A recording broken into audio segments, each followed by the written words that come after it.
morning to everyone, and welcome to another edition of the Coles Brown Show right here on the Black College Sports Network. Yours truly, Coles Brown.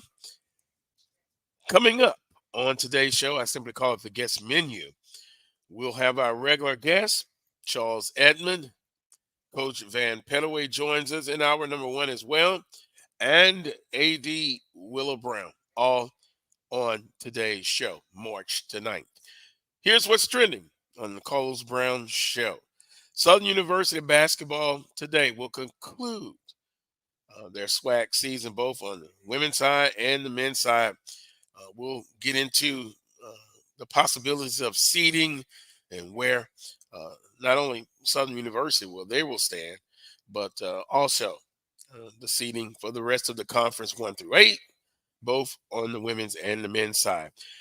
Southern University football program completes its staff. And yes, Coach Fred McNair, former head football coach at Alcorn State, is now the tight end coach at Southern University. So it is official, the official release from the Southern University Athletic Department. We'll definitely get into that. My cell phone has been going nonstop, asking me, am I excited? Heck yeah. That Fred McNair, and not only Fred McNair, some other additions that we'll get into.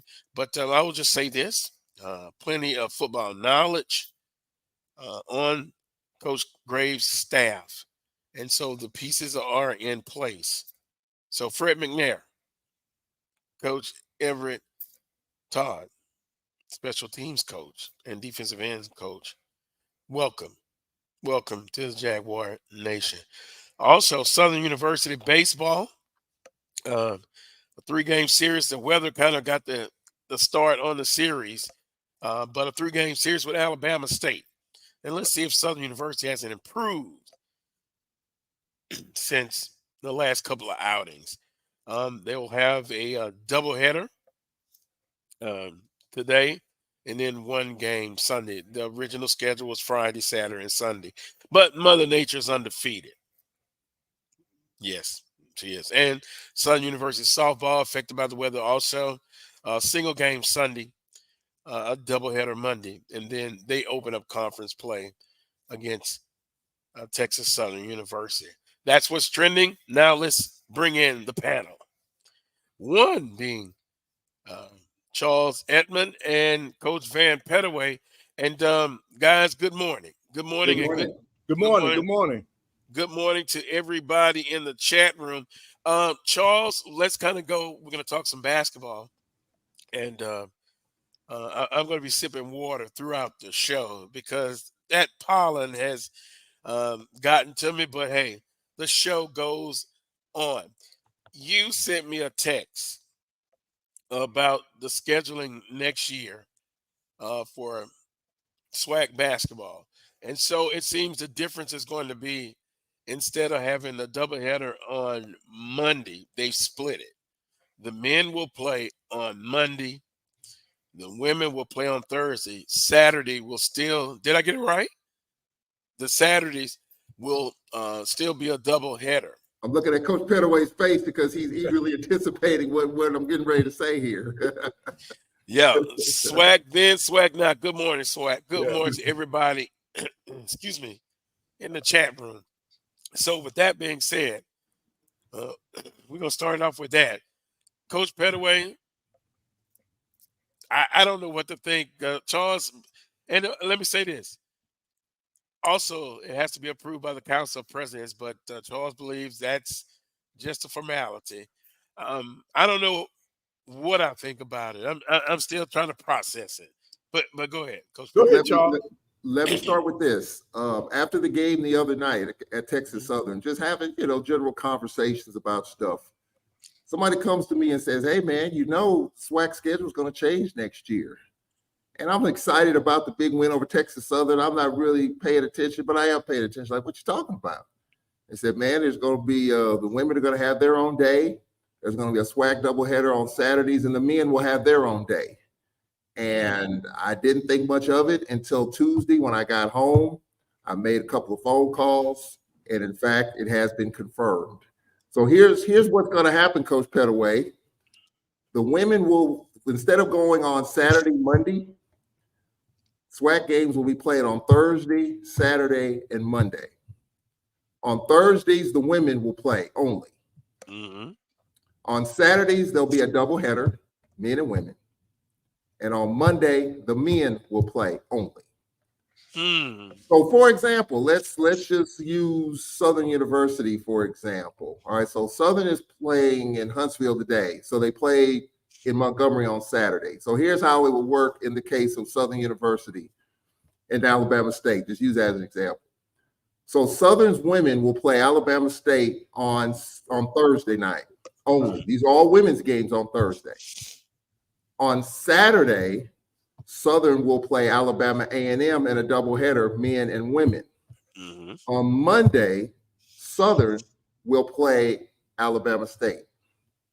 Mm-hmm. So you're going to have Thursday, Saturday, Monday games. And the reason for it, from what I've been told, is television, number one, and number two, to have more of a spotlight on the women's game. Now, it's not going to impact the men. The men are still going to play on Saturdays and Mondays. But for the women, it'll be Thursdays and Saturdays. So will it impact the men? No. The women will play on Thursdays and Saturdays. But who it will impact, Coach Pettaway, is someone like Rob J, Chatterbox, Charles Edmond, Yeah. in which we'll have to make 2 trips to one destination. Hmm. So it's like someone said, you're gonna be on the road for a minute on these road trips. Right. And so that is what I've been told. I've been told it is official. It will happen. And so we'll see what fans think about it. The women will have their own day on Thursday, and on Saturday, doubleheader, men and women. And on Monday, the men will take center stage. So we'll see what fans think about it. I'm sure the SWAC will, roll all that out. Very interesting, to say the least. I'm just getting the pulse with some of the coaches. I know some of the women's coaches feel like this is needed. Some coaches feel like in order for attendance to have the men a part of that. And so you have that feeling that's taking place as well. But I'm hearing there's some women's coaches that want their own. And you get it. I get it. This has been talked about back and forth for a minute, maybe not as loudly as it is now, but this is something that's going to happen starting next season. Right. Well, the other piece to that, there's a financial piece to that too, because now you got to add a third game day crew in there. Yeah. So when you host it on Thursday, that one in the budget. So this is going to be a financial piece for these institutions also. They're not inventing the wheel. I know in this area, the Ohio Valley does that Thursday. They split it up also. Also, the A-Sun, they do the same thing. So, playing in this format is not new to college basketball. It's just going to take some adjustment for us in the SWAC to get used to it. I see Brian Fulford's comment as, it's just new to me. It just hit me right now. I'm one of those, yes, it's going to be more travel. And I might have to contract some games out. It just depends. I think that's got to be in play because you're going back to the same city twice. I can make it work. And I've used Brian Fulford and AD Drew before when I had COVID and I couldn't travel. I used them to do games for us, especially when we're down in Florida. But it is going to be more work on the broadcasters. I'll have to talk with Rob J and others and see how they're going to handle it, just to see how we're going to handle this as well. But it is going to be different next year. For the fans who like SWAC men's basketball, it's not going to change Saturday, Monday. Right. But now you add the Thursday component to it. And so we'll see how that goes in terms of attendance just for the Thursday games. Well, we'll also get a pulse in the chat room, a couple of thumbs up for the situation. An adjustment has to be made. And, for women's basketball, which is popular, and they want a piece of the action where they can be a standalone. So it's just an adjustment, processing it. Hey, you will have to just go along with it, but that's very important because when Willa Brown comes on, we'll kind of get the administrative position. Coach Pettaway, I was thinking the same thing, the financial piece, Right. and then Charles, you love to travel, so I think if there's any way possible, you'll get there. You're gonna get there. It won't affect you as much as maybe some of the others. Right. And Carlos, one of the things you can look at, I'm looking at the attendance now on the women's side. Southern University leads the SWAC in attendance in the women with at over 2,200 a game. Alabama State is second at 2,000, over 2,000 people at a game. Mississippi Valley is in third place, 1,600 people at a game, and then Alabama A&M 1,400. So now that's the averages now on Saturday, Monday. That's a part of double headers now. That's a part of double headers. So what's that going to look like at some of these places on a Thursday when it's just a women's game? There's going to have to be more marketing done because they're going to have to promote these women's basketball games to get our fans coming out, get our students coming out, because these ladies, they deserve our support now. Because when you look at what Jackson State is doing this year, you look at what Grambling State is doing on the women's side, Southern, I mean, your top teams, they're actually playing great brand of basketball. And then for the SWAC to try to capitalize on the popularity of women's basketball now, it's a smart move. It's a smart move. But the different institutions are going to have to do their part in promoting those Thursday games. Yeah.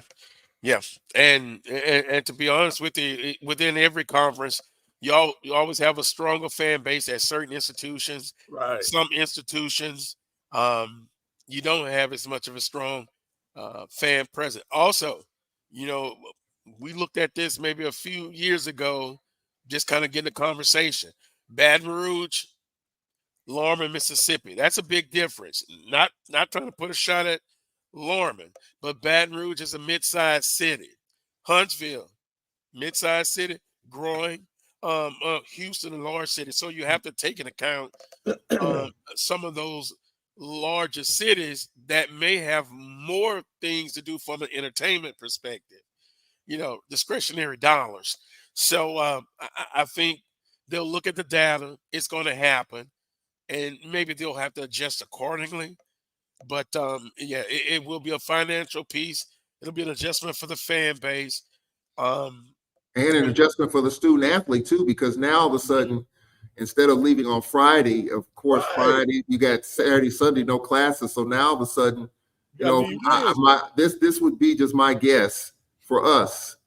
I think our teams will probably leave, or women will probably leave on a Tuesday, and we play Thursday, Saturday. So you're talking about Tuesday, Wednesday, Thursday, 4 days missed in class. So the academic piece, you got to factor that in as well. For the men, it's not going to change, but for the women, it will be a little bit different because you got Saturday, Sunday factored in, but now all of a sudden, for these longer trips, you're leaving 2 days early, perhaps. And so now you're Tuesday, Wednesday, Thursday, Friday. So you're missing 4 days of class as compared to when you have the weekend. You don't necessarily factor that in.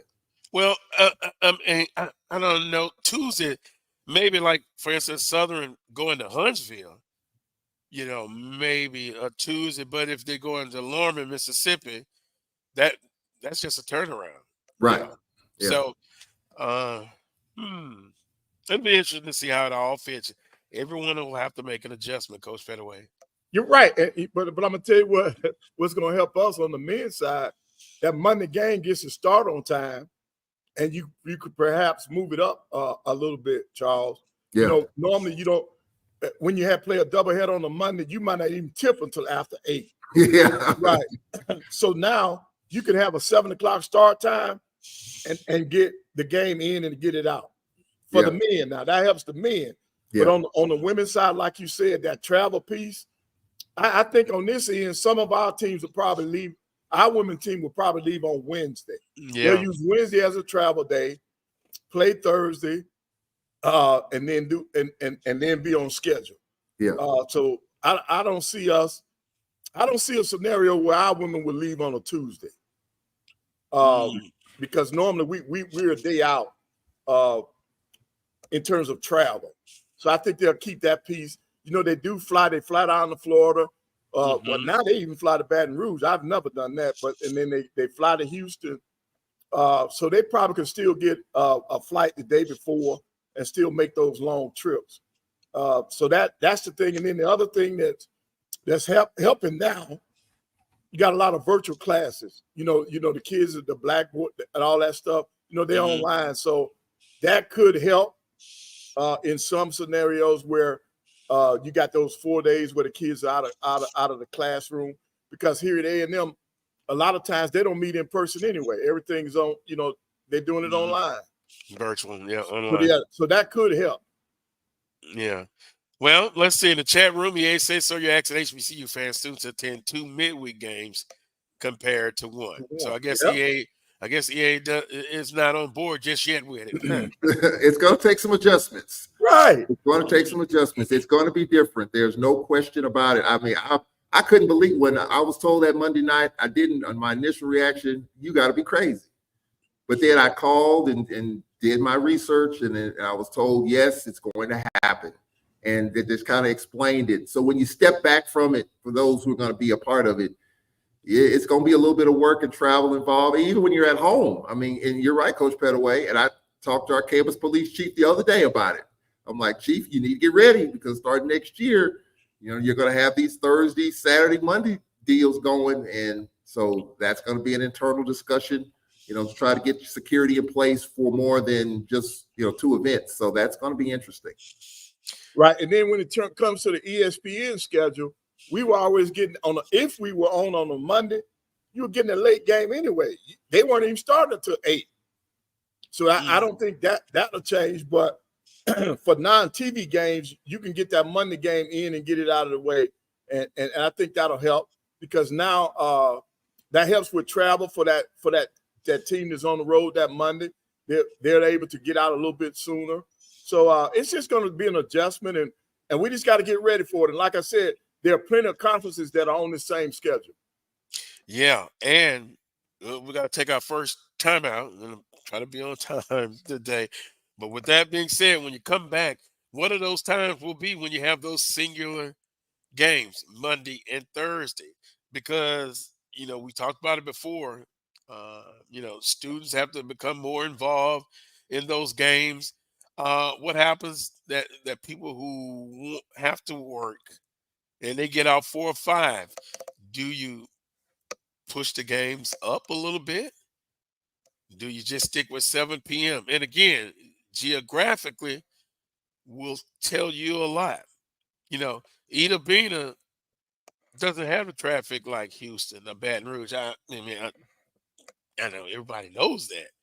So those are the adjustments. What time do you want to have those games on the singular days, Thursday and Saturday?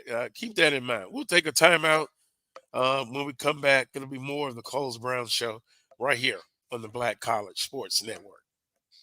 Since 2002, Empowerment Resources, Inc., a nonprofit organization, has empowered more than 1,500 youth and adults in Duval and surrounding counties. Through its programs, Journey into Womanhood, Girls Mentoring, Life Skills for Teens, and Parenting Education Coaching. To get involved with programs, volunteer, or donate, visit www.empowermentresourcesinc.org. Follow us on social media, facebook.com/empowerment.resources and instagram.com/empowermentJAX. The human voice has always connected audiences with experiences. Major brands all across America have trusted Kever's voice time and time again. Conversational, powerhouse, intelligent, and sincere. That's the voice you need for your creative marketing process. KEAVERSVOICE.com. Kever's Voice, Kever's Voice, KeversVoice.com. Always on, all the time. Nope. Nope. Come on, him? Ooh, I like him.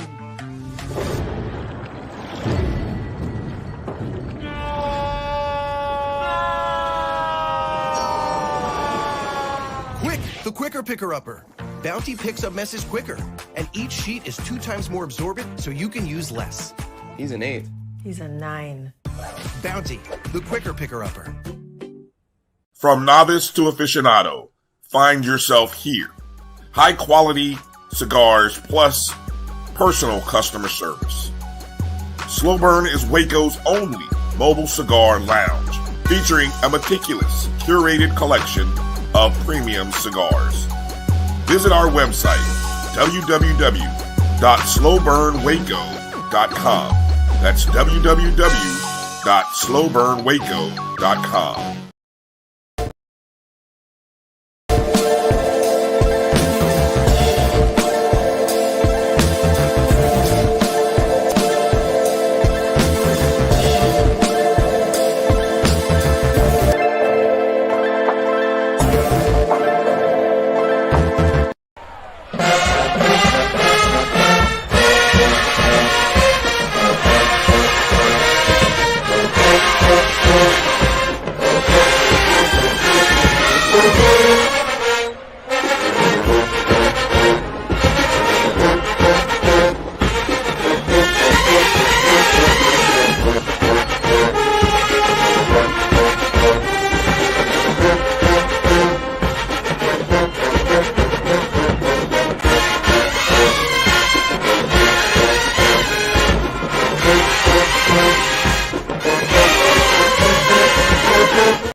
Welcome back to this week's edition of the Coles Brown Show right here on the Black College Sports Network. I see A.D. Willa Brown is getting ready to join us.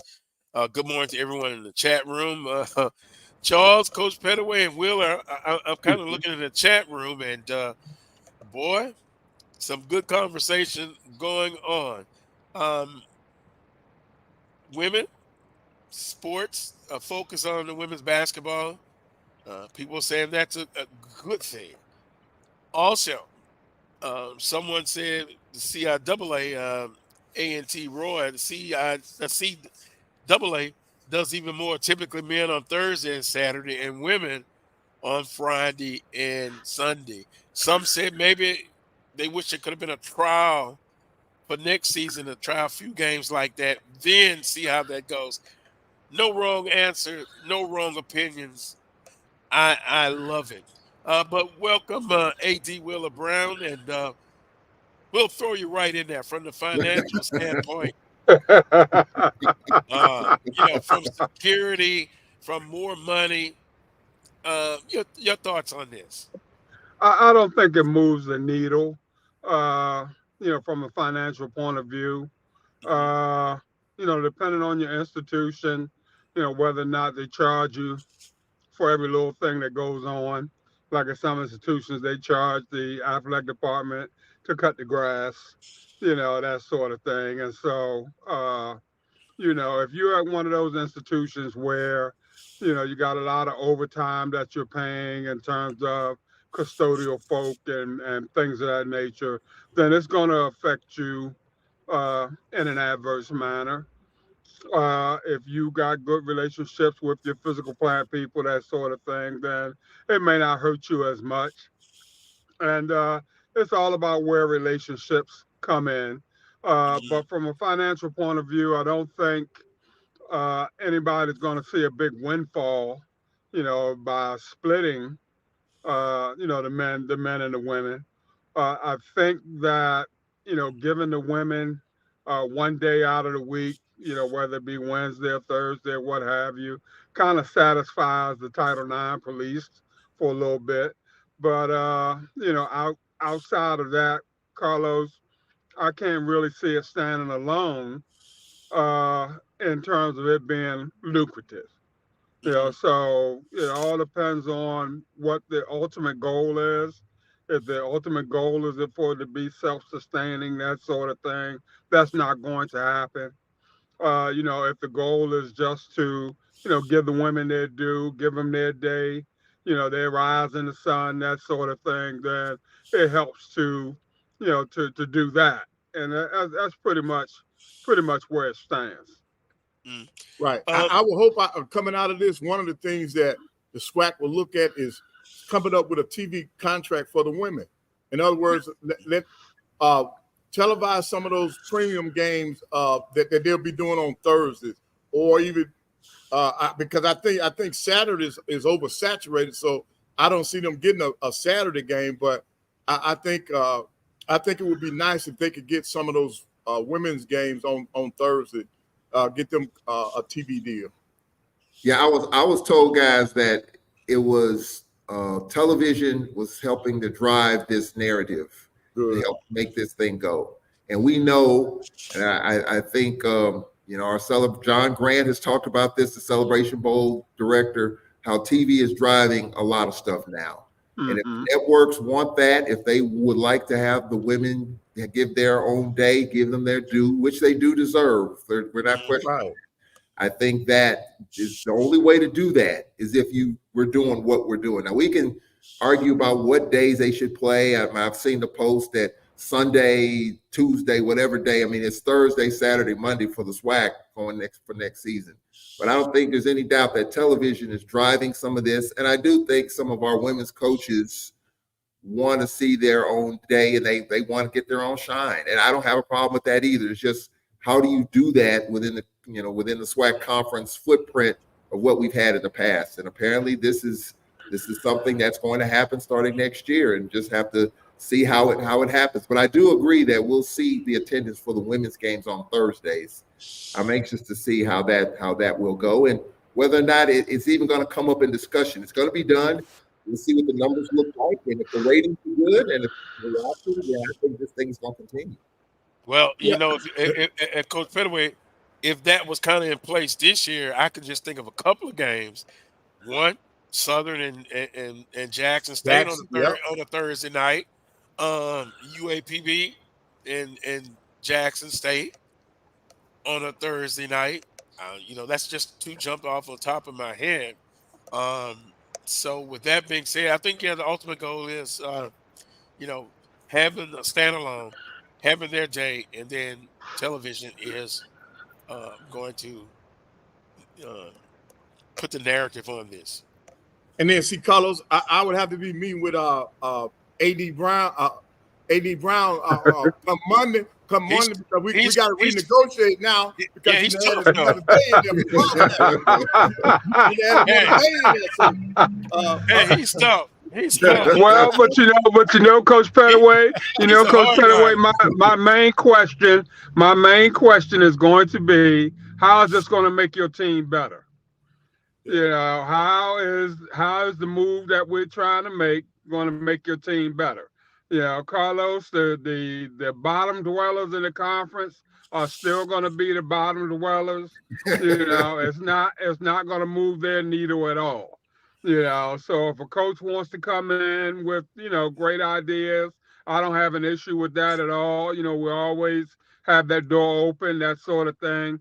But tell me how it's going to make your team better, make the product better that we're going to put out there on the floor. Don't tell me about Jackson State's product.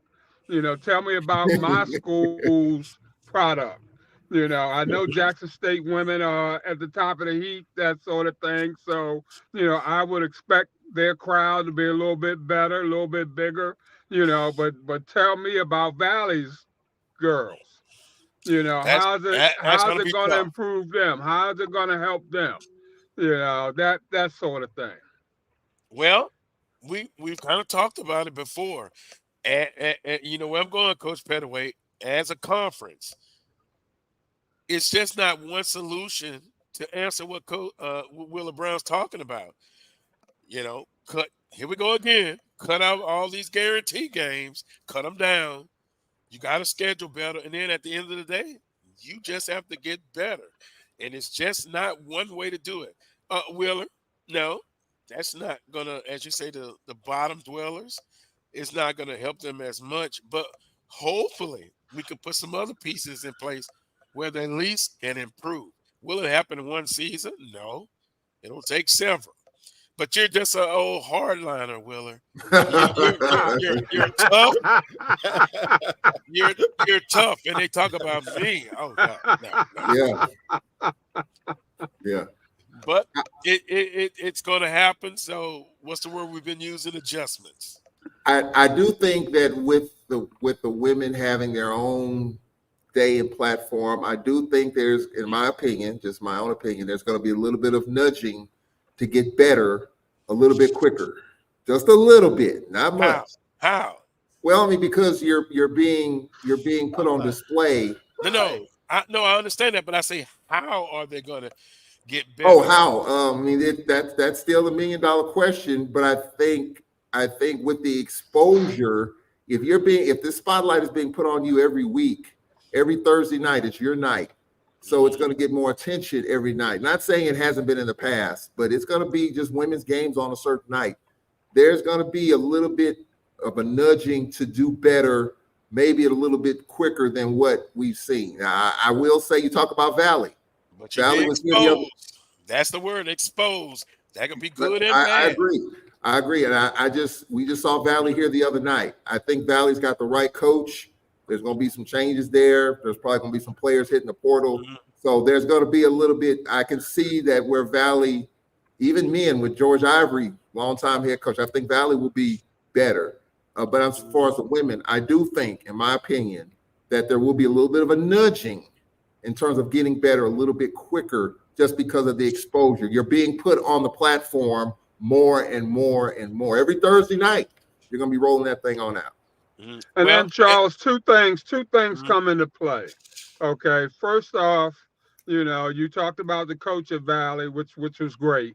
And, but how long is she going to be there? Is she going to show that improvement just enough to attract that next suitor, to get that next job, and to keep it moving? And, then the second thing is, how much of an investment is the Valley administration willing to put into it? Because, we all know that, on top of the coaches getting better, the infrastructure has to get better.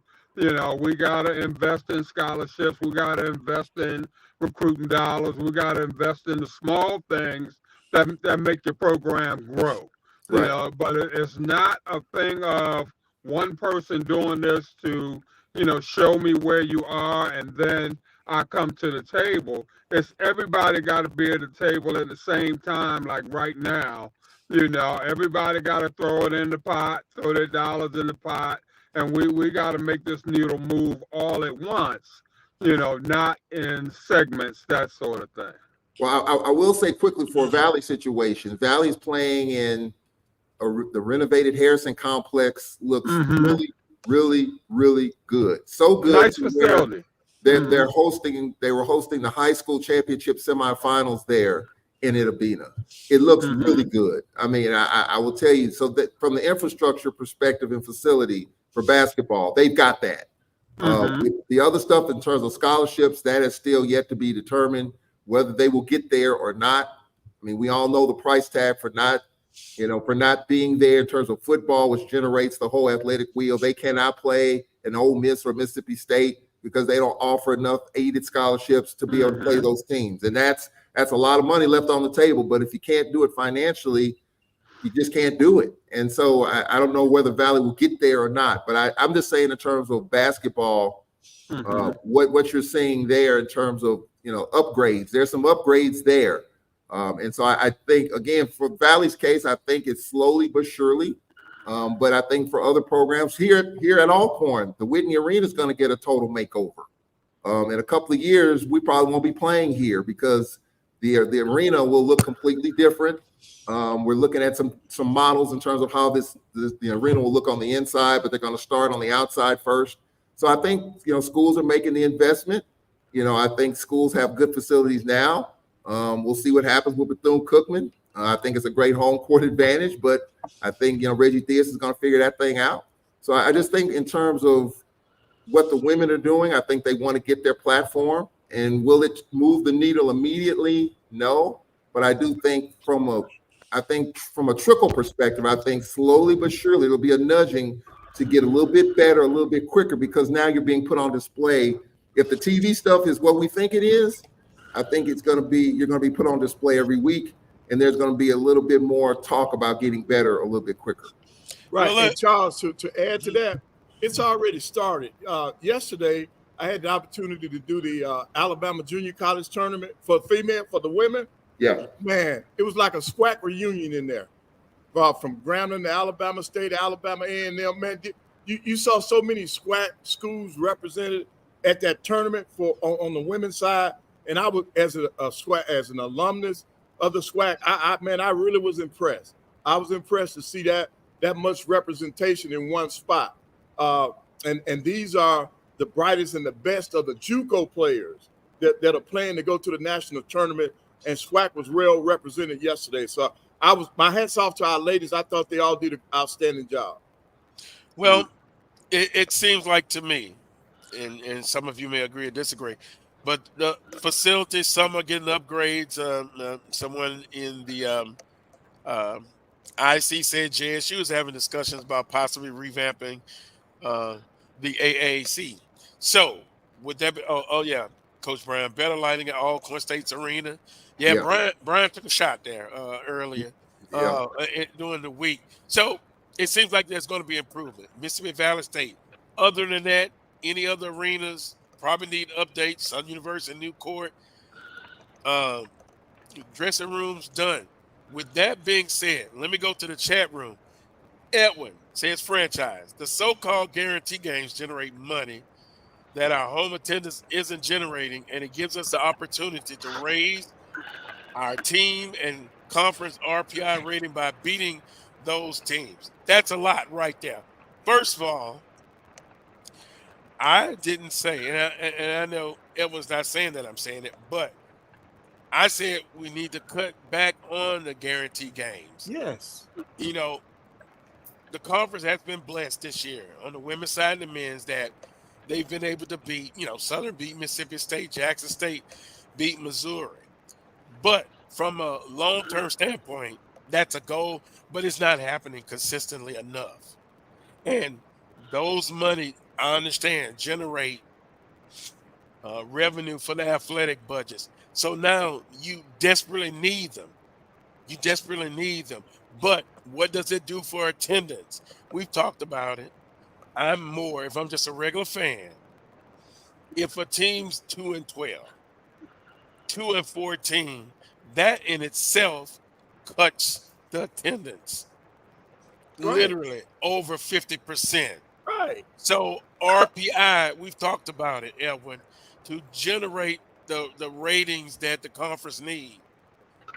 We have discussed the possibility of cutting some of those guarantee games. Carlos, we can talk about RPI, but that's the biggest misnomer out there, and I say that because at the end of the day, you still got to win your conference.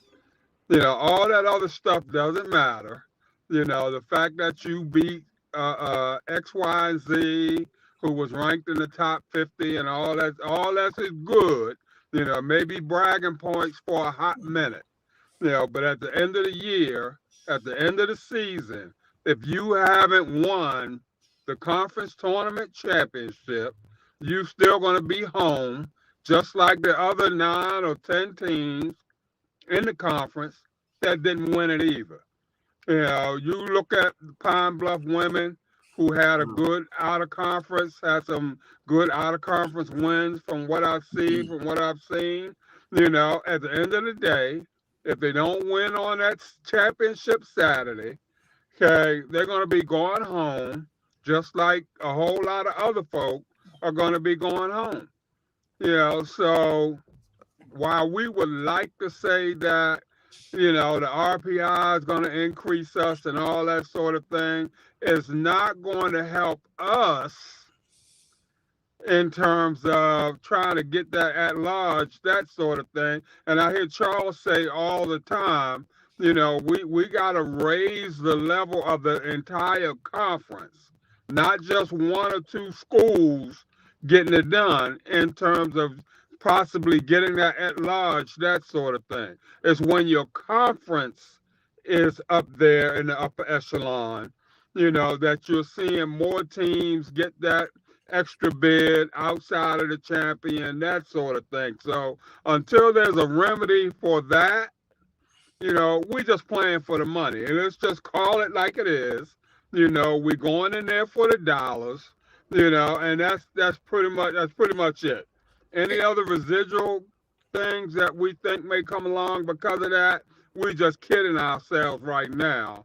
Okay, we're going to USC for the dollars. We're going to South Carolina for the dollars. Right. We're going to UCLA for the dollars. Let's just call it what it is. Well, And if we're lucky Wait a enough, minute. if we're lucky enough to get a win, Carlos, then fine.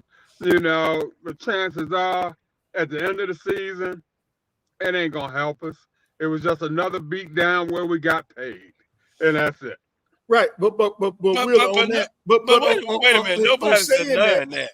Right, you can still do that. Just don't play as many games. That's true. I've always said that. I've always said that. And that's what I was saying. Where this? Right. I mean, I understand. For money. I understand the financial piece. I understand the financial piece, but you don't. To me, don't sacrifice that entire non-conference schedule doing that, because you can help elevate the conference RPRI if we're playing more regional games and we're successful in those regional games. Right. We have a better chance of being more successful in the regional games than we're doing on some of those national matchups where we're playing the top 25.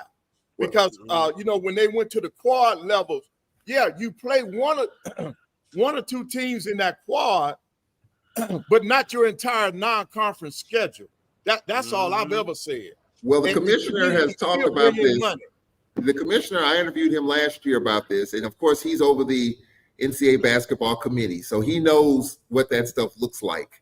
And he did mention the fact that us playing Kentucky and Duke, in UConn and Iowa State, we're talking about the top 7 teams in the country, night in and night out. That's not going to do it. But he did reference quad 2 teams. So we need to look at those quad 2 teams, which are mid-level, mid-level teams. But that's what we have been saying for years on this show. But guess what? They're not doing it. They're not doing it. You go in every. Because the money's not there, Carlos. The money's not there. But you're going to have to get weaned off it eventually sometime. Carlos, the money's not there, Carlos. That just tells you where the focus is. I'm with Coach Pettaway. If we can go with some of the quad 2 schools, that sort of thing, I'm good with that. I'm good with it. At the same time, they're not moving. It's not moving my budget needle, Carlos. So I'm not as excited about that as I am playing those quad 1 schools. So you would like the majority of them in this conference, they will still play those quad 1 games. I say you got to have a healthy mix, Carlos. Now, you gotta have a healthy mix. No, sir. You gotta have a healthy mix. But if you think you're gonna get away from it totally, you're just kidding yourself. If you're gonna make budget, it ain't happening. Didn't say we'll totally exonerate all of them. I just say be smart with it. Well, I mean, the way it's now I can only speak for what's going on here, but I think it's pretty commonplace throughout the league, throughout the SWAC. Your vice president of finance, which is over the dollars for the entire university, meets with your AD, and they're looking at the basketball budget, and they're saying, hey, in order for you to stay above water, this is what you need to bring in for men's basketball. $700,000. Make it work. Make it work. So you can play the quad 2 teams, which will help your resume, but from a dollars perspective, you're not going to get the same dollars playing Iowa State that you would playing a Murray State. Right. Okay. And so you talk about the healthy balance, and Wheeler Brown has talked about this. You can play 2 or 3 of those big boys and get $100,000 and 90. I don't think we're getting 100 for playing Michigan State. I think we might be getting 90 to 100. But Michigan State's probably paying Iowa State 125 because that's just what they do. So now you got to have that healthy balance in terms of if your VP of finance and your AD is saying, Coach Johnny Jones, you got to bring in $800,000. And so you're going to call Tom Izzo, you're going to call Iowa State, you're going to call Mississippi State, and you're going to get those big dollars. Now, I'm going to say this about the Mississippi State and Missouri thing. Quickly, this is the other part. Winning those games in December is great. The other part of that formula is you got to hope that those schools have good years to help solidify that quality win. Unfortunately, Missouri is 8-23. Right. They hadn't won a Mississippi State has struggled. Yep. And so that win now may not carry to the committee, may not carry as much weight as it did in December when you won that. So it's that part of it you can't control. All you can do is win the games that are in front of you. But to help elevate those wins in December, you hope those teams have great years in March to say, you know what? Southern beat a good Mississippi State team that went 24-7, beat Kentucky, which they lost to Kentucky in the final seconds last week. It's going to be hard for Mississippi State to make the tournament. It's still a good win, but you want to carry that weight. And Carlos, wait a minute. Wait a minute. I gotta get my point in. I hear the vice president this and that. What are they doing? I hear the coach got to come in and do this. The coach got to do this, Coach Pettaway. I thought it was a team event. Right. If I go play all of these games, I tell you what, I won't sit my in there if I'm 2-12, and then all I hear is, well, you know what, Coach, you got to get this done. Not only has he have to do that, he's got to do X, Y, Z. What is the other guys doing that's supposed to be a team? Right. Well, I mean, everybody got their role, Carlos. Yeah, but it seems like the role of the finance people. The role of the finance people is not to come up with the solution to your problem. The role of the finance people is to tell you what the issues are, what the concerns are, okay? And then it's up to you as the lead athletic administrator, okay, to come up with a solution for that problem. So I'm sitting down with my coach, and our coach, we got 10 non-conference games. I need $500,000. Okay. Now, if you can do that in 5 games, God bless you. You can play carve a Bible after that or what have you, But, Coach, I gotta have 500,000. Out of these 10 games. Now, how you want to do this? So come on, let's go to the table. Let's start getting on the phone.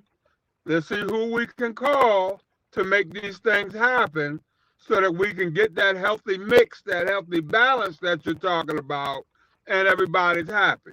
But Carlos, everybody ain't gonna be happy. Okay, as long as we're utilizing the formulas that we're utilizing. Wish there was another way to get it done.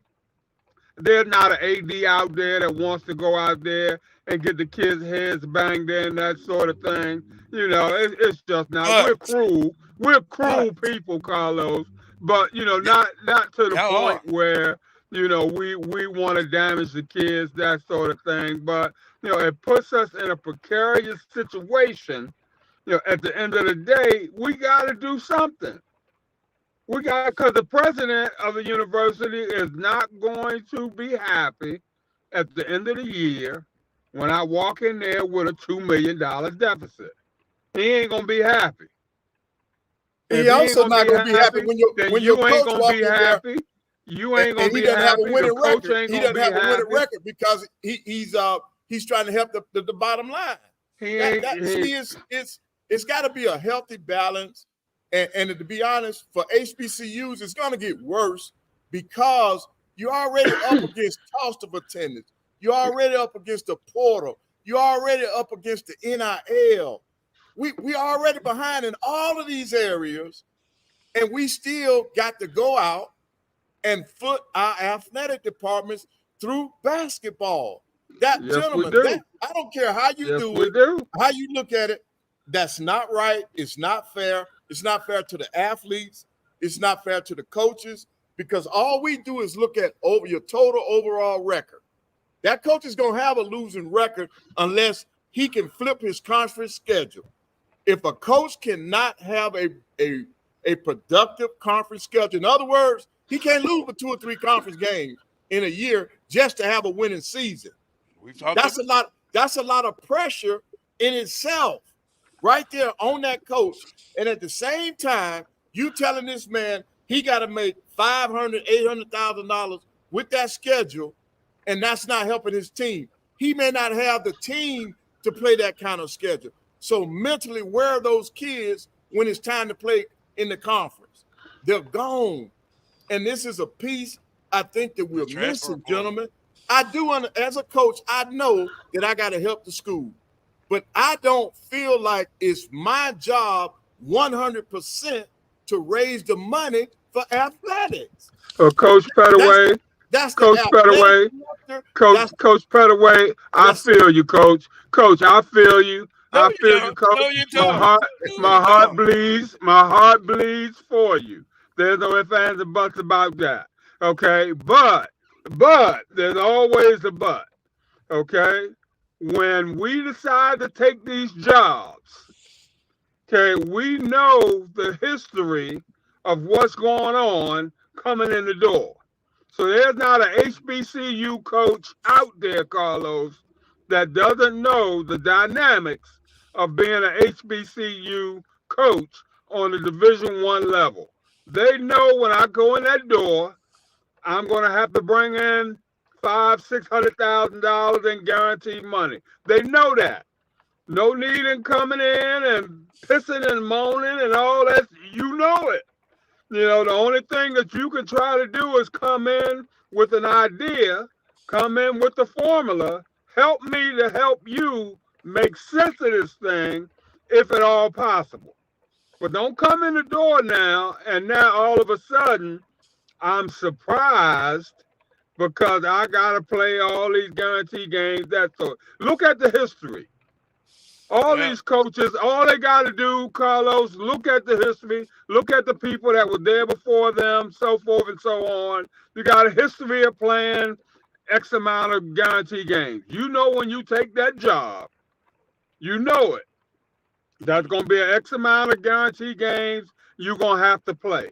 Now, if you come into the AD's office with a grand idea to make it work with fewer games, I'm all ears wide open. But don't go out there and say, you know, we're prostituting the kids and all that. We're prostituting them before you came in the door. You know, chances are they still going to be prostituting them, okay, when you go out the door and the next person come in to take that job. You know, now you're going to have to try to find a creative way to make things work if you can. And if not, you know, that you got to understand an AD like myself, knock on wood, okay, that's going to try to help you along the way, you know, that's going to try to ease that burden on you if at all possible. Ease the pain. But at the same time, going to give it to you straight. We got to win. You know, ain't no need in sugarcoating or relaxing those standards, Carlos. You know, we got to win. We got to get it done. The alums ain't going to have it any other way, you know, but we got to make sense of this budget thing. You know, it's just how it is. We got to try to make it happen if we can. And if we can't, Carlos, none of us are going to be around here for long. Well, there's one example. There's one example, Carlos, of how this is playing out in front of us. Texas Southern University. All you got to do is go to TSU and see the arena, see the improvement in the offices, see the coaches' salaries and how many coaches Johnny Jones has on that staff. And you know he's out there playing the Michigan States and the Iowa States of the world. And you see it with your own 3 or 4 or 5 eyes of what they're doing. Now, you might not agree with it, but look at Mike Davis did it. Johnny Jones is doing it. And by the way, Mike Davis got fired. That's the exception. Yeah, but that's the exception to the rule. Well, I mean, but that's the formula. I'm hearing the coaches got to help do this. What is the strategic formula for the AD? Shouldn't he carry more of the burden? He's the director of athletics. I agree with Coach Pettaway. I just think it's very unfair to shoulder the basketball coaches for the majority of this. And guess what? I couldn't work for you two. You two, Dog and Wheeler Brown. I go work for Coach Pettaway. And it's unfortunate. It's unfortunate that your revenue sports have to bear the burden. It's unfortunate. But in football, they only have to bear the burden with one game. Because they don't have many out-of-conference games to have. But the ratio is off. 1 versus 15 or 10. Come on, man. My whole it's supposed to be a healthy don't balance. get me wrong. I know I gotta help. Right. My thing is, don't let me have to do it 100%. Let some of it come from somewhere else, man. And then here's the big piece to that. They mentioned Texas Southern. Texas Southern is putting money back into the basketball program. The other schools, no matter what that basketball program brings in, they don't get any of that money. It's not helping them. So how am I improving my product?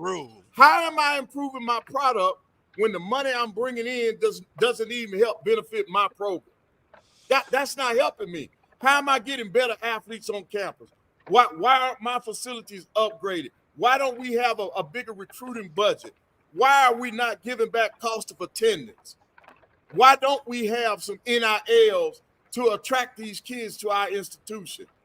These are all the things that we need to have a successful program, not just Van Pettaway bringing in, coach brought in $800,000, but he got his brains beat out now. He got destroyed in his non-conference schedule. But Coach, if I'm your lead administrator, okay, and I sit down and I'm evaluating you and the job that you've done, okay, all that goes into the evaluative process.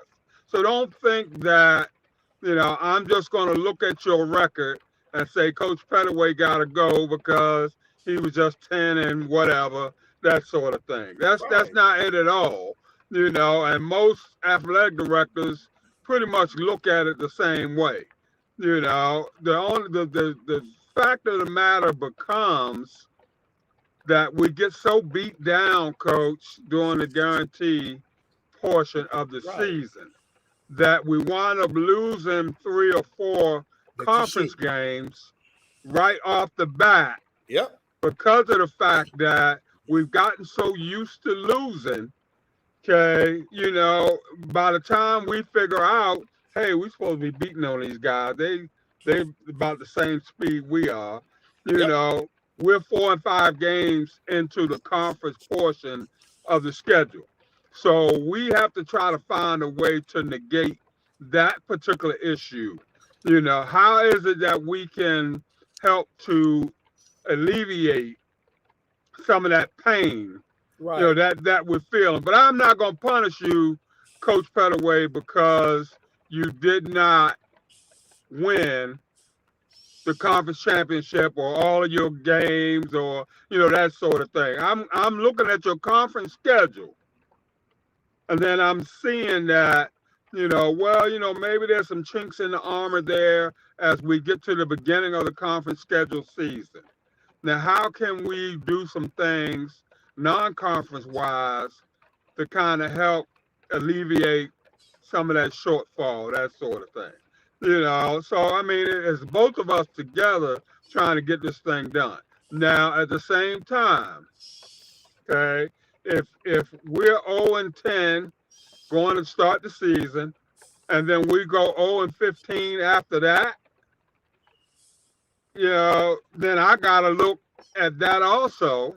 In terms of, coaching, whatever else that goes into the matrix for me, in terms of my evaluative process, that sort of thing. Then I'm going to be a little bit more critical, a little bit more difficult when it comes to that conference portion of the schedule.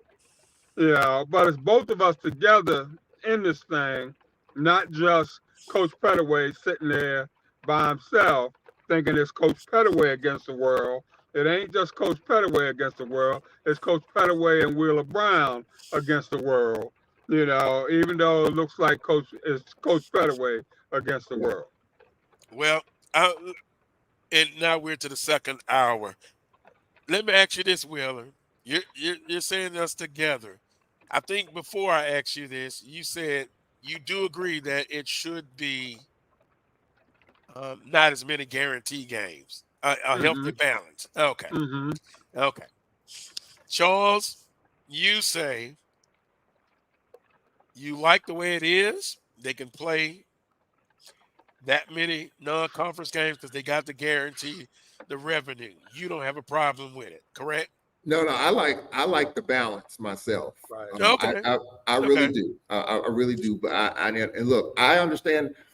We had a coach here who's a Hall of Famer, Larry Smith. They call him Mr. Mean, and he told me his last year before he was let go, he brought in $700,000+ in guarantee. This was 9 years ago. Right. We played Syracuse. We played number 1 Kansas. So he had to do that, but we were 0 and whatever, and we finished with 2 wins that year in the conference. I wonder why. And so I get, and this has been almost a decade ago. So, but I do believe in balance. I think the commissioner has kind of let us know if we want to do this thing as a conference, we're not 12 private schools independently. If we didn't have the SWAC behind our logo, we wouldn't be going to the NCAA tournament. Period. We wouldn't. Mm-hmm. Okay. So we have to work together, each AD, all 12, to have the same type of schedule to where we can elevate each other.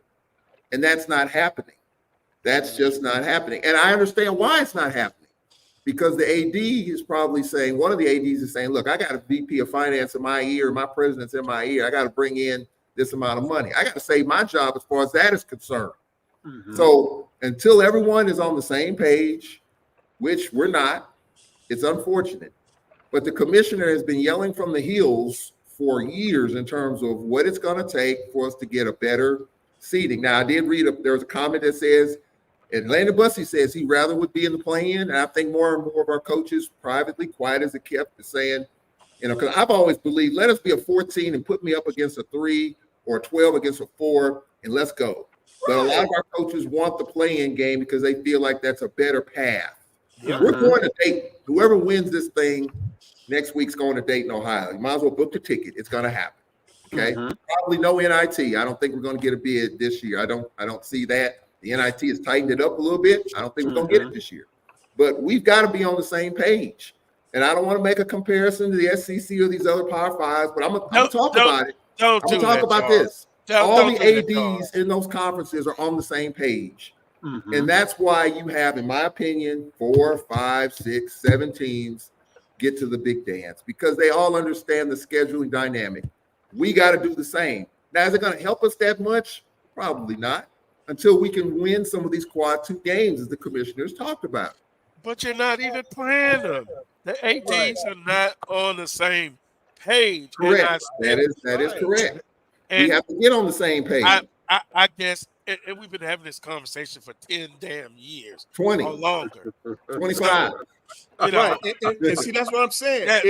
See, Carlos, if you're playing the quad 2 games, you have a better opportunity to win those games than you do quad 1.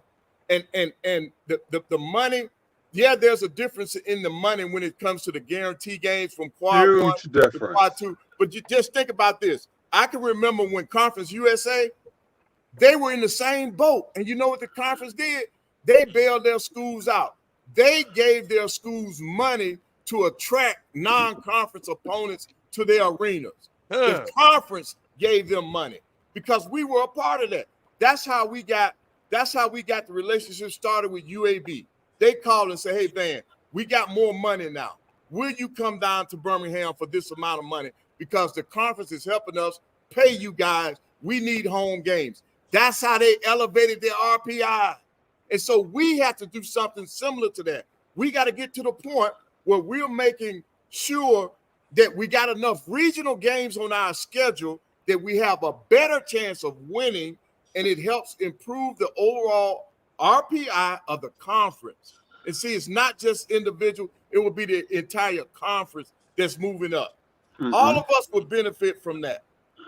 All schools would benefit from that. I also believe, would agree. Carlos, that I also believe the day of the moral victories is over.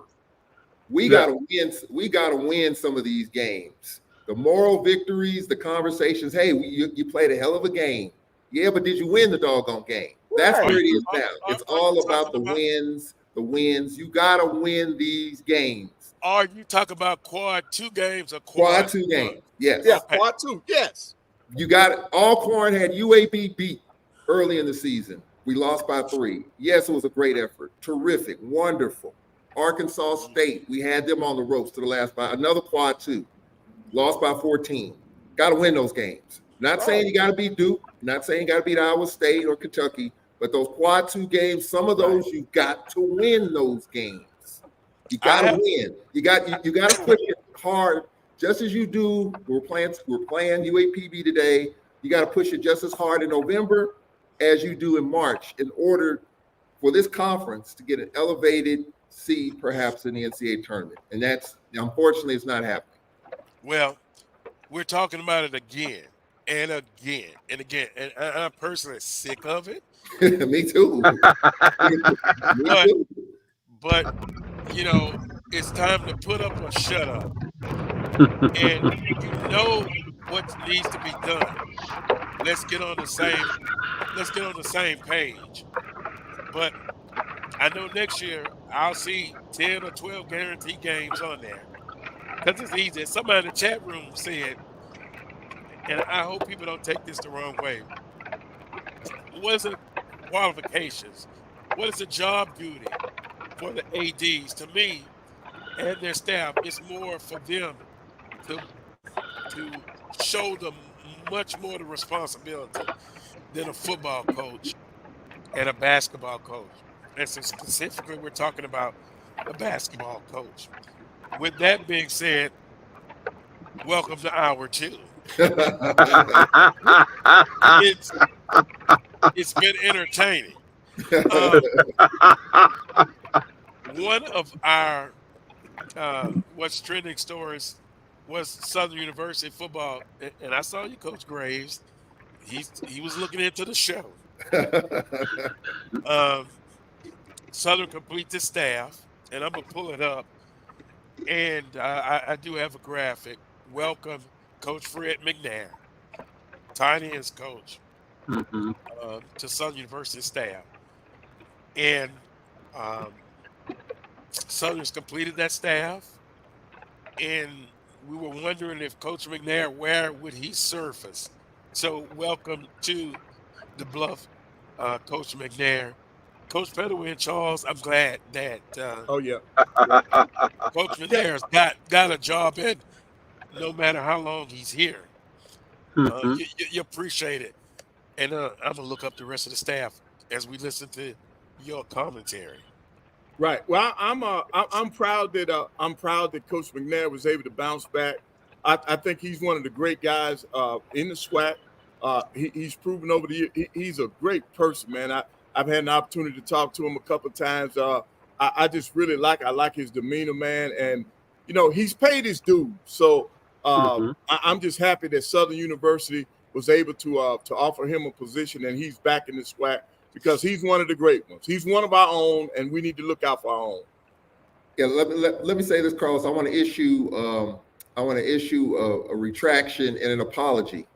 You know, you and I talked about this a few weeks ago when it was going through the process, whether Coach McNair would be on the staff, and there were reports that he was coming. There were posts out there that he is going to be on the staff, and no one had any additional information. There were sources, all of this, and I was pretty harsh on whomever initiated that. And as it turns out, it turned out to be true. Now, Wait a minute, Charles. Sorry, I got to interrupt you again. It was, and I mentioned it on the show, and if people get mad, they can get mad at me. I still stand by what I said then, and here's what it was. They ran for the story, and they put it out there, and it wasn't such the case. Now, you can be hard on those entities that put that out there. But I talked to the source, and Right. that was Coach Graves. And at the time, Coach McNair was not on the staff. He had not filled out paperwork, but some people reported it as such. Now, Charles, you can apologize if you want to. I'm not. I'm not Well, apologizing because it worked out that way. But don't go and say that it's a done deal when it's not.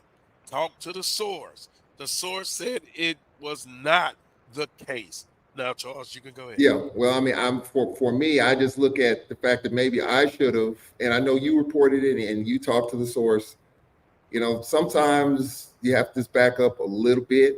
And I was told some stuff too throughout the process that it was a good chance he was coming, but I wasn't really sure, and I had to vet it a little bit more. So yeah, I mean, I just think that sometimes got to slow down a little bit. For me, I'm just speaking for me, that you got to slow down just a little bit on those things, because just like the National Enquirer, you know, when you read the National Enquirer in the grocery store, you're like, such and such is going to happen, and in the moment, you say no way, but 3 months later it happened. So you know, you have to kind of look at it that way. But as far as Coach McNair is concerned, I'm happy for him. I think everyone that knows him, knows of him, is happy that he is in the SWAC and he has landed somewhere. I am happy for Coach McNair. Tight ends coach, I believe, Carlos. I think that's where he's going to be, tight ends coach. Yeah. And well, I think that Coach McNair will be a great addition. He's knowledgeable. He's won championships as a coach. He knows what that's about. He knows what it feels like and tastes like. And so I think that's going to be, I think it's going to be a great addition. He's a great dude, great human being. He's going to give it everything he's got.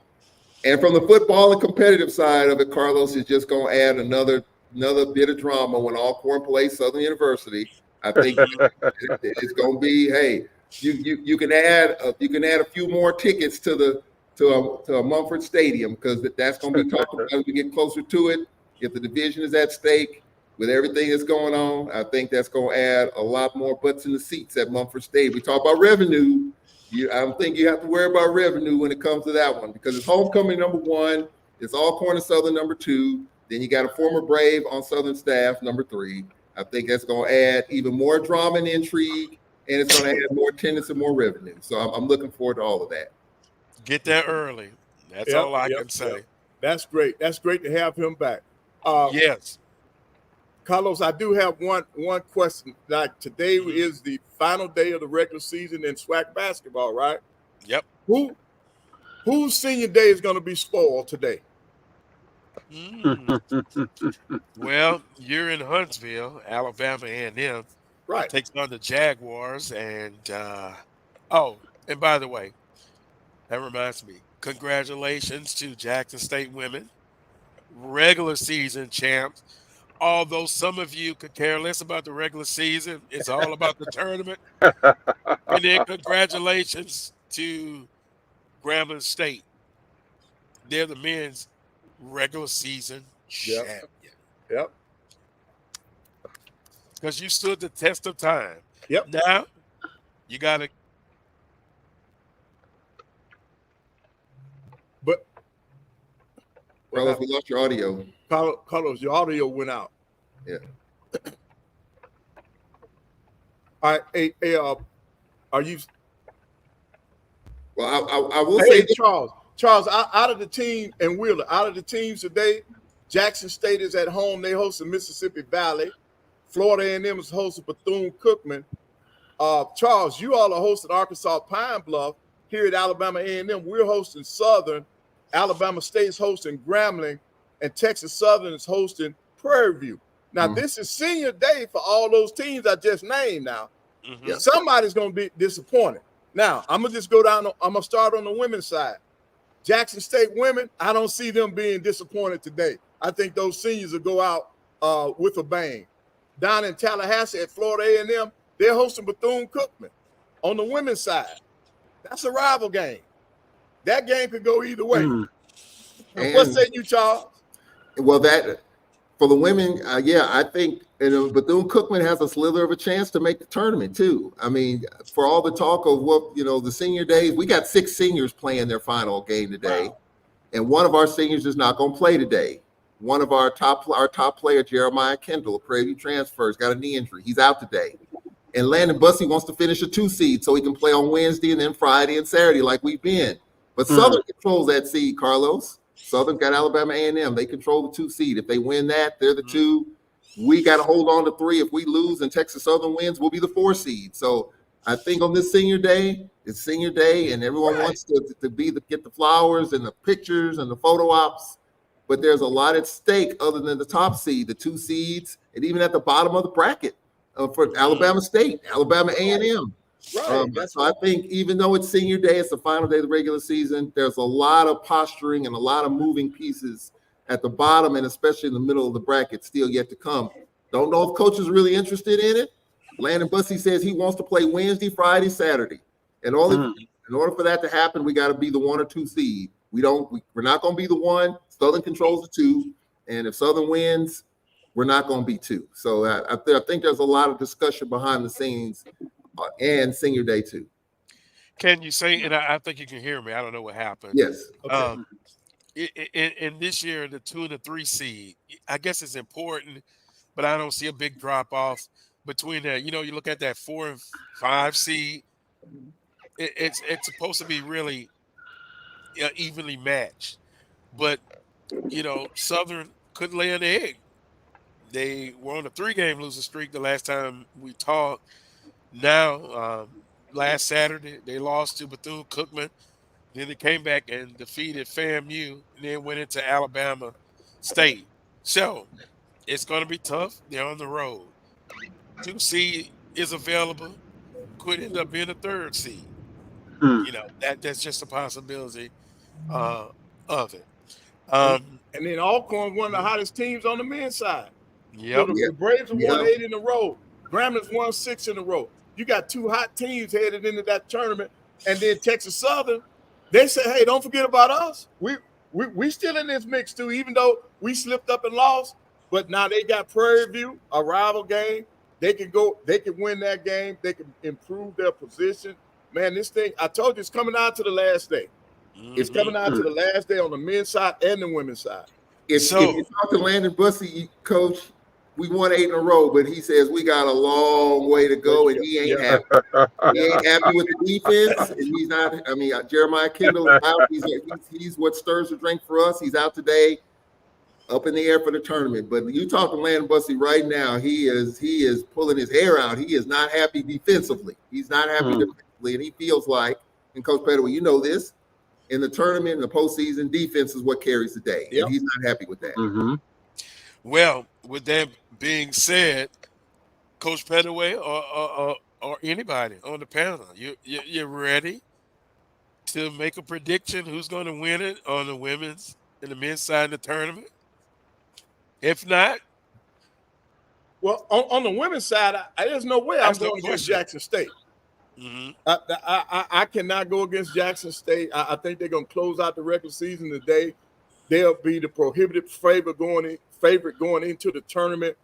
I don't think they'll make the same mistake they made last year.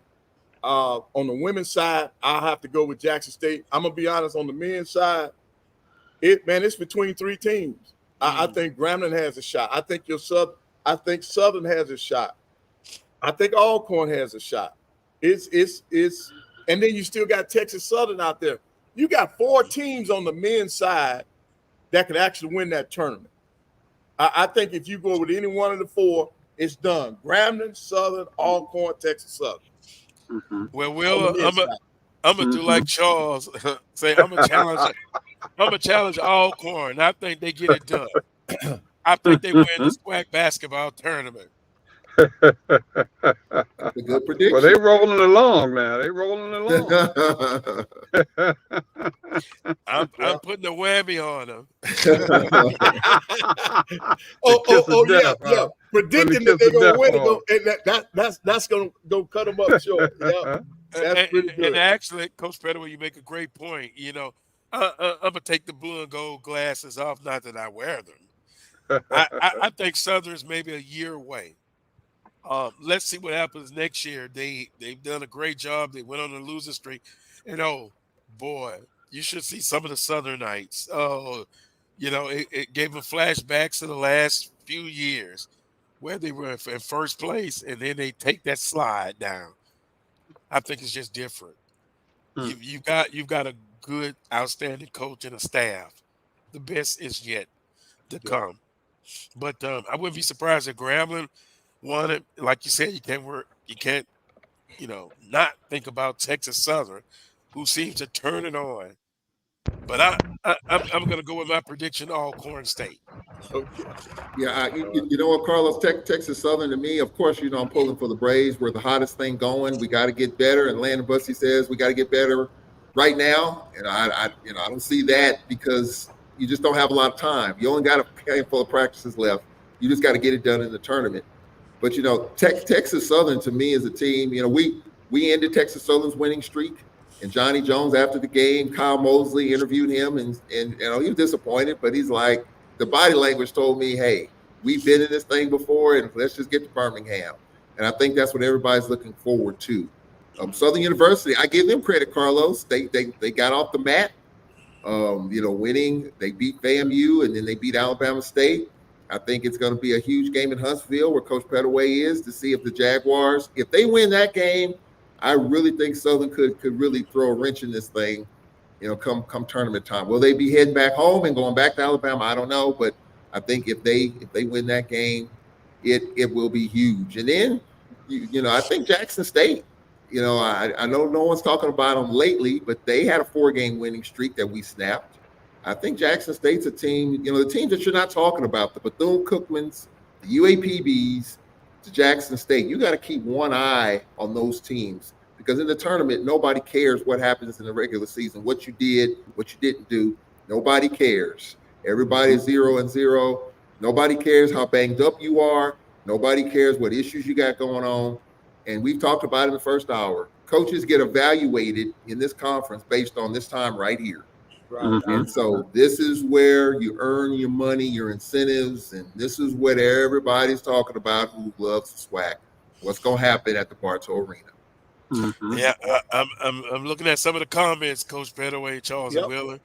Grambling men should win the tournament, but watch out for Texas Southern and Bethune-Cookman. I think the men is open. It's going to be good competition. On the women's side, as you guys stated, you got a heavy favorite in Jackson State, but anything could happen on any given Saturday. Well overdue for a timeout. We'll take one. When we come back, it'll be more of the Coles Brown Show right here on the Black College Sports Network. We shall return. Carlos, y'all have a good one. I got to get out. All righty. All right. All right, man. We're back. It's time for the 2024 Urban NerdCon. Join us in Atlanta, Georgia, April 26th through the 28th at the Cortland Grand Hotel. Special guests include Underworld creator Kevin Grievous, Gary Gray from Fairly Odd Parents, from Nickelodeon, Giovanni Samuels, The Science Machine, Michael Green, the Sci-Fi Sisters, and from Spaceballs and Star Trek Voyager, Tim Russ. Hi, I'm Tim Russ. Join me April 26th through the 28th at the Cortland Grand Hotel in Atlanta, Georgia for the Urban NerdCon. Our heroes, our villains, our stories. Everyone con. I'll see you there.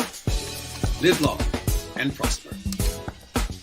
Visit theurbannerdcon.net to get your buy one, get one free badges before the price increases. Remember, our heroes, our villains, our stories.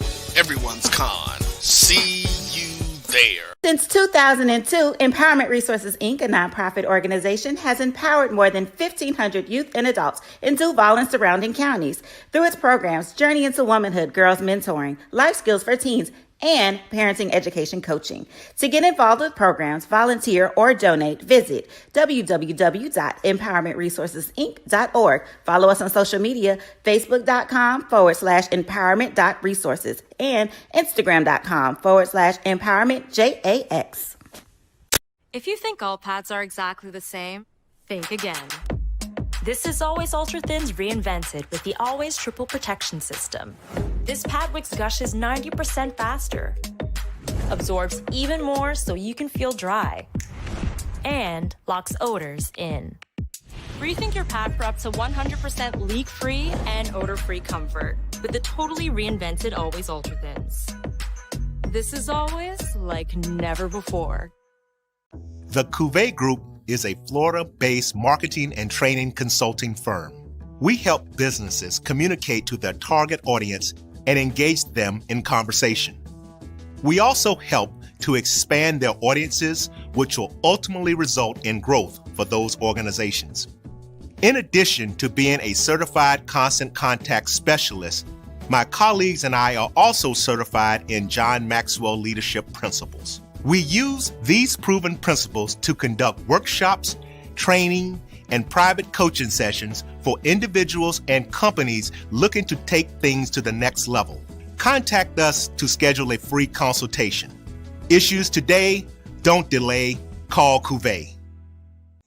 As technology continues to bring changes to the world of education, it's time we also reimagine teacher professional development.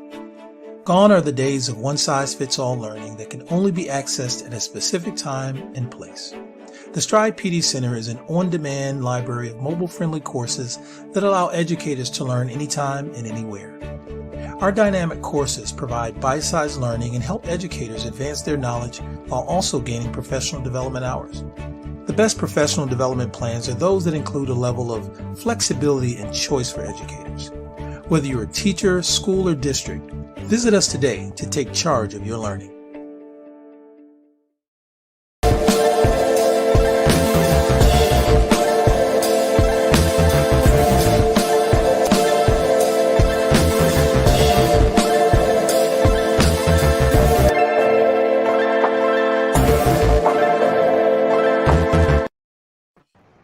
Welcome back to this week's edition of the Carlos Brown Show right here on the Black College Sports Network. It's down to the Browns now. Carlos Brown and Willa Brown. I want to thank Coach Petaway and Charles Edmond both have broadcast to get ready for. So, Will, it's me and you, and we're not going to argue about ADs and basketball schedule. But you know what? That's what I like about this show. We get different opinions. You come from an administrative perspective, so that's where you're going to come from. Coach Petaway is the coach, Charles from the broadcasting, and me, I'm just the lone member of the street committee. just giving my opinion. And we appreciate everybody in the chat room. Some very interesting conversations. One question, EA, and we'll have to talk about it more next week when we have everybody back. Carlos Brown, I would love to get you and the panel thoughts on Emmitt Smith's DEI comments to his beloved University of Florida. And, you know, Wheeler, Florida and some other universities are, you know, getting rid of those departments. And Emmitt Smith wasn't too happy about it. And I think it will, in some aspects, hurt the recruiting for African Americans, you know, coming to play and students going to the university. Will it totally stop them from coming? I don't know, but if you have some thoughts on it, then we'll bring it back up again next week. I think money's going to always talk, Carlos.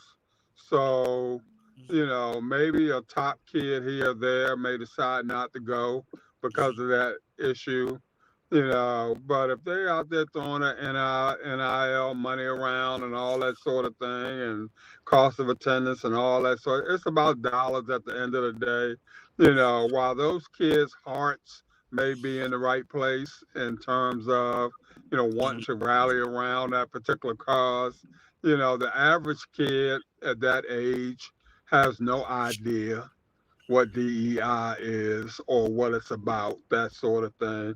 Or really, do they really care at that age? So they're going to be pretty much about, how's this going to benefit them in the here and now, that sort of thing. And, unless they have tons of options available to them, I don't know that it's going to hurt Florida like that. I think, uh, they're going to ride the wave and ride it out, that sort of thing. And the kids that they're going to get 95% of the time, they're still going to get those kids. And then we're going to have to pretty much wait and see in terms of the general student population. Now, that may be where, they feel some impact. Bottom line is, Carlos, do they really even care? Is this not something that's by design in terms of those kids, in terms of those institutions wanting to cut out a certain segment of their minority population? Are they getting too black? Are they getting too diverse? Is this just a manner by which, we try to get things back to where they used to be? And that's how it appears to be to me. So those of us who are knowledgeable of this thing, sure, it's going to affect us and affect the way that we want to do things or think about doing things. But, to a 17, 18-year-old kid, unless they have parents that are very knowledgeable and that is keeping this thing on the front burner, that's at the back of their list in terms of items they're looking for in terms of whether or not they're going to decide to go to a particular school.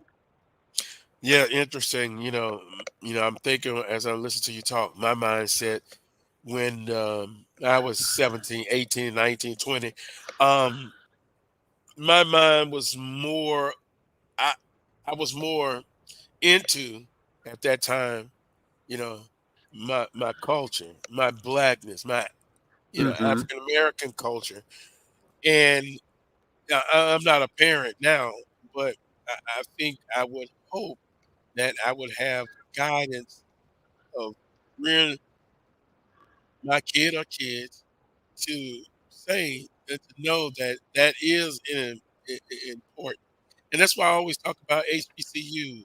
They're still relevant, and we still have to make sure that they're relevant even 1,000 years from now, because sports is not absent from societal issues Mm-hmm.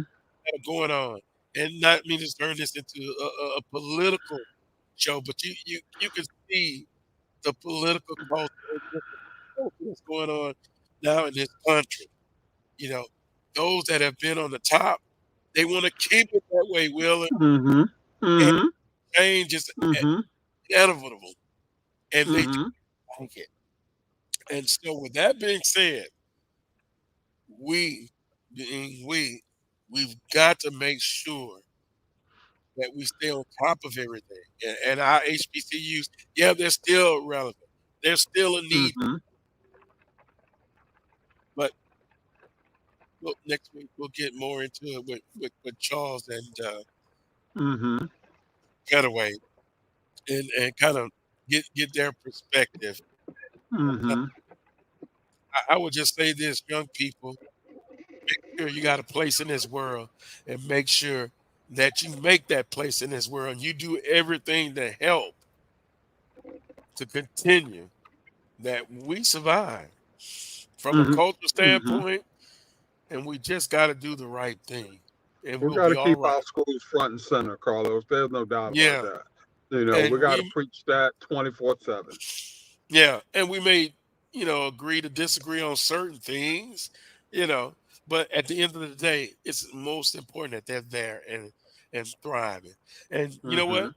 They're they're not going to have it easy. They're going to be some that say we don't need them anymore, but we still Mm-hmm. got to fight. We still got to fight. Mm-hmm. The battle Mm-hmm. is not over with. No, With that not being by a long said, shot. no, excuse my voice. Um, Bottom line is you got to get it done. I want to go back to the staff, and I'm pulling it up now. We talked about Fred McNair, but also another person that's coming on the staff for the first time. Uh, and let me look it up. Here we go. We got it. We got it. Just give me a second. Everett Todd. Mm. Heard about him, never met him. Special Mm-hmm. teams coordinator and defensive end. He was at Grambling State University. So, with that being said, um, I am blessed and fortunate to add Coaches Moore, McNair, and Todd to our football coaching staff. Our staff consists of coaches with invaluable knowledge and experience that's necessary for growth and development of our student athletes, said head coach Terrence Gray and Wheeler. When you look at whether it's coaching, no matter what sport, administrative staff, Mm-hmm. ADs, it is so Mm-hmm. important to have people around you that can help you develop, help you to grow. Mm-hmm.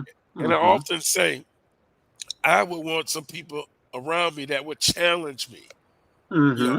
I don't want any, Mm-hmm. just agree with everything I say. If they see something that I'm not being right or truthful on, or I'm about to Mm-hmm. make a mistake, you have the opportunity and the courage to come in to my office and say, Coach or Mm-hmm. AD Brown, we've got to look at doing this another way. I want people like that around me. Mm-hmm. Mm-hmm. So, with that being said, Coach Graves likes the staff around him, and it's full of experience and knowledge.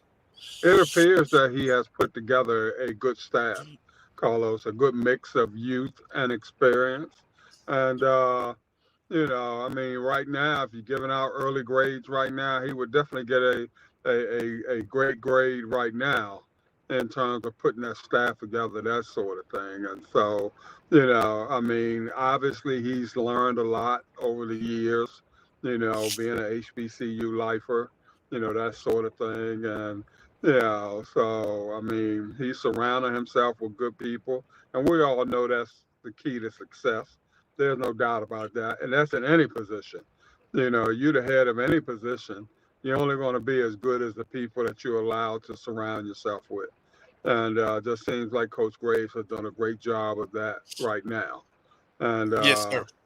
so, he's getting good early grades, in terms of, putting the staff together and, doing the recruiting and all that sort of thing. And, kids that he's bringing in right now, now let's see, how we develop, how we look in weight room wise.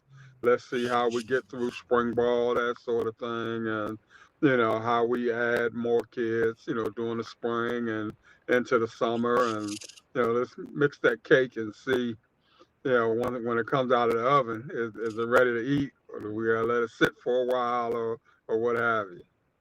Well, and I'm gonna go back into the chat room, and it kind of lets you know how they're feeling. Um, Southern coaching staff is going to have an old school work ethic. You will appreciate that, Mm-hmm. Willa. I think of you in a Mm-hmm. great way, old school, former offensive Mm-hmm. lineman, get tough and Mm-hmm. gritty.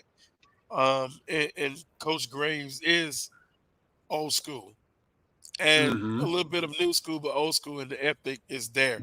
And speaking of that, he will join me next week on the show as Southern gets ready for their spring practice. So we look forward to having Coach Graves on, and also Coach Williams, head football coach at Plaquemine High School in the state of Louisiana. They'll join us next week Mm. as well. So old school, ethics, hard working. I think those are good qualities, Wheeler. Great qualities, Carlos, no doubt about it. You're Not not going to not be good, but great, successful huh? without it. Yeah, no doubt. No doubt. And I know it's kind of hard because college landscape in athletics is ever changing. You have young men looking for opportunities to become head coaches. We've talked about us position coaches, you know, getting the chance, the opportunities, even from a financial standpoint. So, with that being said, the landscape is ever changing. Don't you need that old school base as a foundation to help you navigate through the ever changing college athletics?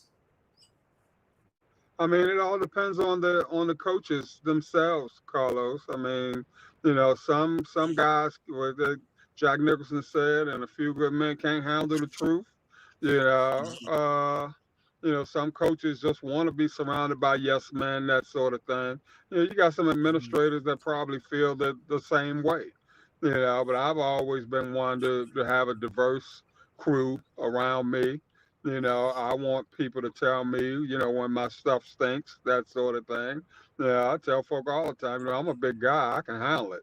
Bring it on. I need to, I need to know, and the only way that we can change things is by getting a truthful and honest assessment of what's going on.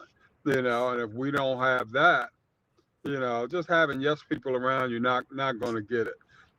So a good administrator, a good coach wants to surround himself with people that's not going to sugarcoat things, that sort of thing. You know, uh, at the same time, like I said, Carlos, there's plenty of both out there. Plenty of guys out there that value, how can I put it? He needs to be telling me, my stuff don't stink 24/7, that sort of thing, and stuff like that. But that's not a recipe for success. There's a gentle way of doing both.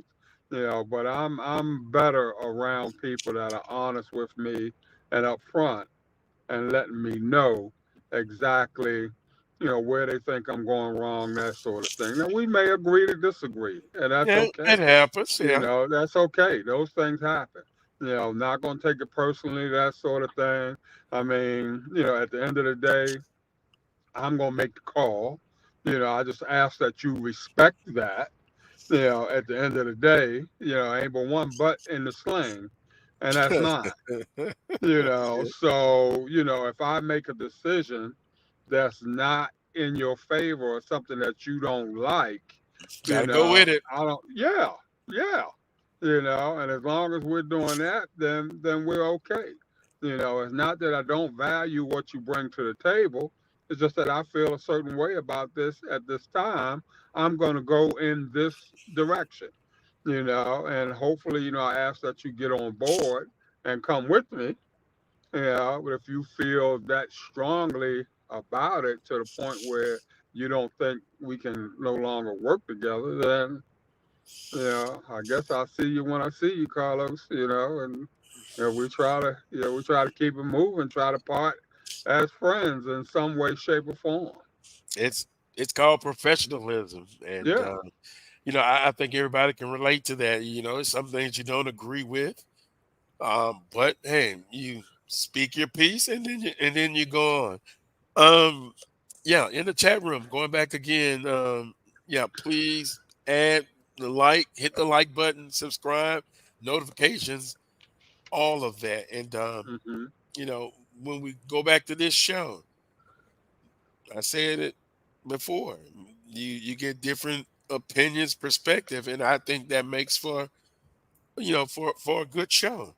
Am I right all the time? No. Am I wrong sometimes? But I'm entitled to my opinion. Hmm. And look, we've had some interesting discussions. They've been very animated, particularly, and sometimes it may seem like we're getting into it, but we're actually agreeing. It's just about the way Hmm. how we get into it. That's why I said, with that basketball schedule in the non-conference, a balance. I also recognize that from a financial standpoint, the athletic departments they're hooked on those games. They Hmm. they need them. But sometimes it's like that that baby. Boy, here's a wild analogy. You got to wean that baby off the milk sometimes, you know, and you got to do it unless you're gonna have a preteen on the milk. Can't have that. So with that being said, hopefully, from a, a basketball standpoint, we can do some things Got to find that help balance, with Carlos. that At right. the end of the day, there's some balance out there somewhere, somehow. Gotta Yeah, find but it. it's easier when, like in the SEC, they're giving us from the media The resources, contracts, yeah, they're giving out $30 million per school. Come yeah, on now. and that I mean, and Willa, that's why I was telling Charles, you can't use that example with the SEC, the Pop Five. That you can't compare. It's no, so many difference in no, resources. no. No, but what we can do is kind of compare with conferences like Mm-hmm. ourselves. That's Mm-hmm. more of a better gauge to me. Mm-hmm. So, Mm-hmm. you But know, like I said, we gotta try to find a way to, get those things done. At the end of the day, there's got to be a formula out there that can get us closer to where it is that we're trying to go. But if you're not bringing up the cellar dwellers, the historical cellar dwellers, if you're not dragging them along for the ride, then ultimately you're not going to be able to be successful as a conference.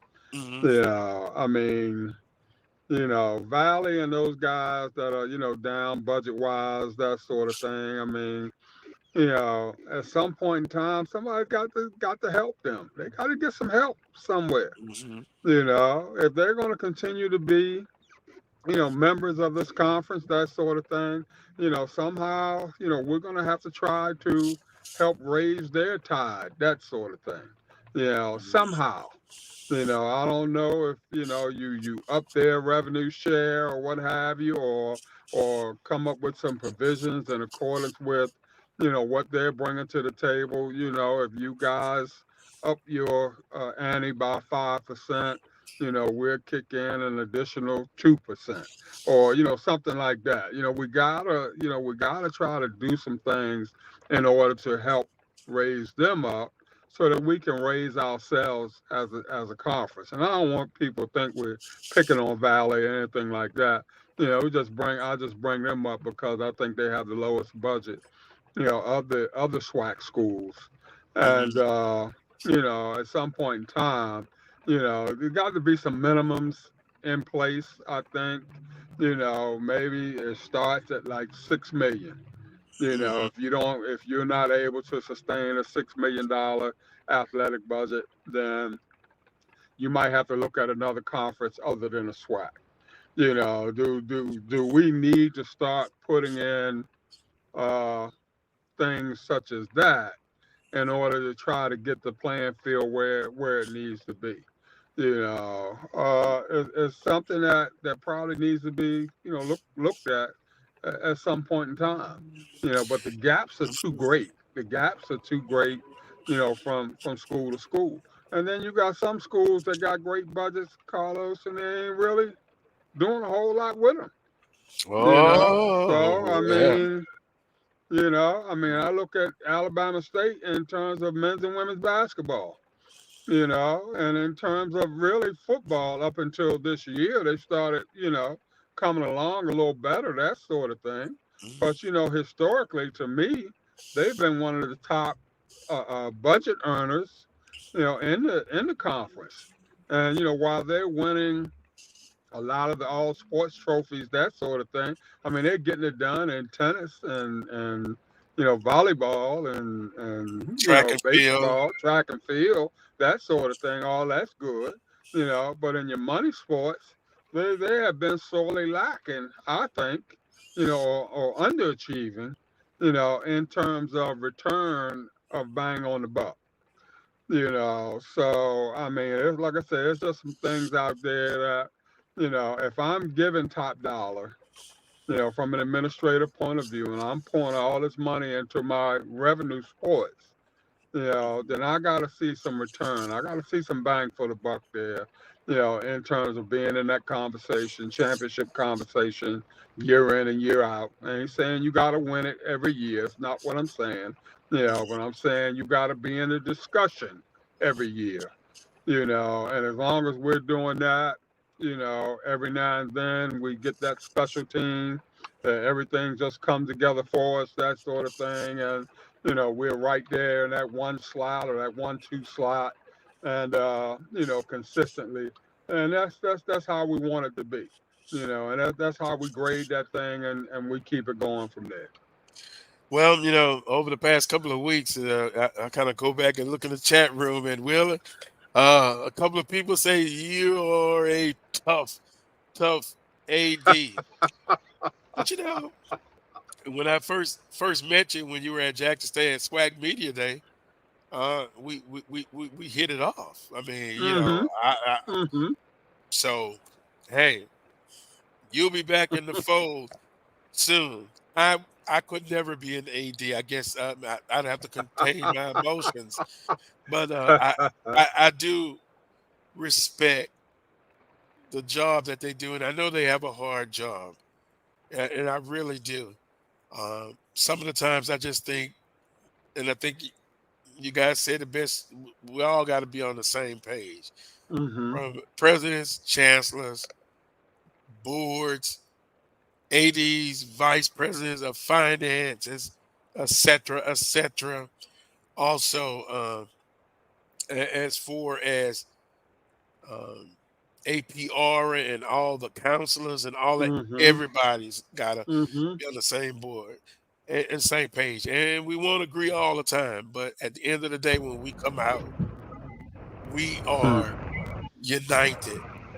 Now, let me see if I can change the mood up a little bit. I was supposed to get, thank you, Melody, our producer. Um, I wanted to show a slam dunk from an NBA game, and I wanted to do it where that was a slam dunk, and then the slam dunk predictions as far as who's going to win the SWAC basketball tournament. And I think some of the other guys on our panel already kind of made their predictions. So within the 5 minutes, we'll see if we can get it up. It was a vicious slam dunk. And here we go. Just a little bit of it. It's an NBA game. With the steal, that's in your face.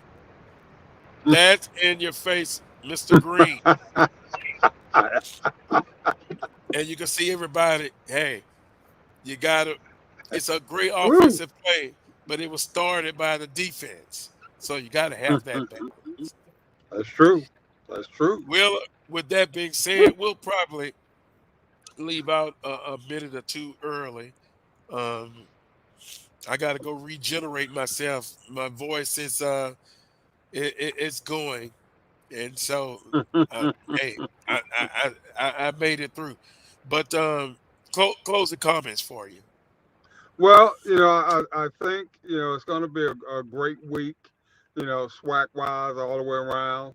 As guys were saying, you probably got about 4 teams on the men's side that could win that thing, and so that's going to make that journey interesting. On the men's side, I think Jackson State on the women's side is as close to almost a slam dunk as you can get. The only thing is that you don't want them feeling that it's a slam dunk, because that's when you get bit in the butt. Especially later on during the week. And it's just going to be interesting all the way around. So kudos to, all those coaches who have, worked hard during the off season and gotten through the season and put themselves in positions, to be competitive going to the tournament. And, let's buckle up and enjoy the ride, Carlos. Well said. Well, I'm going to try to be real quick here. Once again, congratulations to Jackson State women, regular season champions, Grambling State men. Both teams were the most consistent, so kudos to them. SWAC basketball tournament is going to be exciting. Jackson State women.